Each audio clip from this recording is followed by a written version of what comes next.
Good morning, students. Class 6th Science, and today's our topic loading.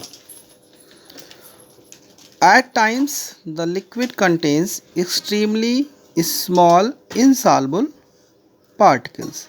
Such particles remain suspended in the liquid and take a long time to settle. Filtering such a mixture is a slow process because the tiny insoluble particles block the pores of the filtering device. The suspended particles from a mixture can be separated quickly by the process is called loading. Again listen, the suspended particle from a mixture can be separated quickly by the process is called loading. Loading can be observed by adding alum, in Hindi fitkari, to water containing fine soil particles. The alum particles attach themselves to the soil particles suspended in the water. This makes the soil particles heavy and they quickly settle at the bottom. Alum is available in grocery shop. So you have seen a one activity. Perform loading using alum. Take a handful of soil and mix it in half bucket of water.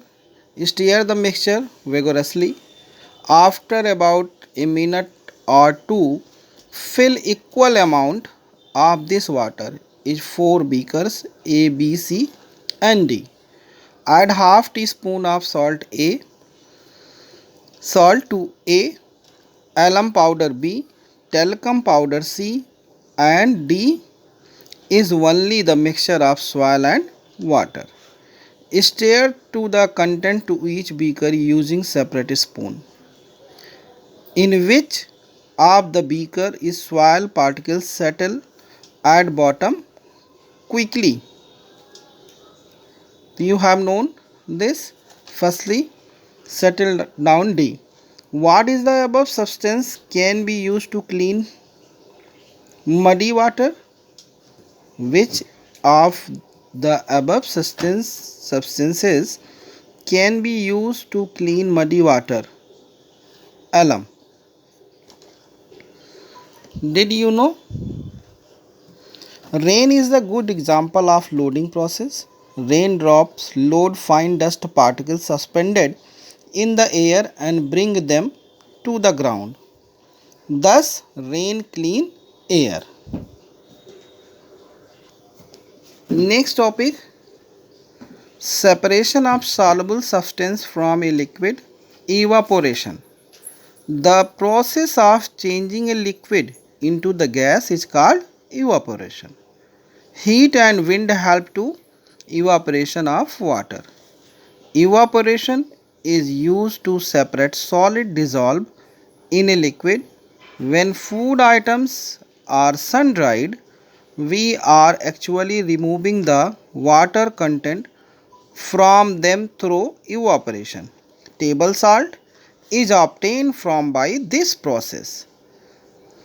Sea water is mainly a solution of table salt and water. The water is blocked and collected in evaporation pond or salt pans. When water evaporates completely, the salt remains on the dry land. You have seen here is sun and here the surface of water. Sun heat them and the vapor or goes to upside because hot air is lighter than cold air, so it goes to upside and form a clouds, and this process is called evaporation. Vapor goes to the atmosphere, this process is called evaporation. Activity: add a teaspoon of salt to half beaker of water. Transfer the mixture into a dish and let the water evaporate. Salt of water, and similarly make a mixture of alum and water. Let the water evaporate. What remains the dishes A and B when the water evaporate completely? Here salt, here alum. Were you able to recover all the salts that was dissolved in the water? They are comes to the ground or fields, goes to the river and then goes to the sea. Thank you, student.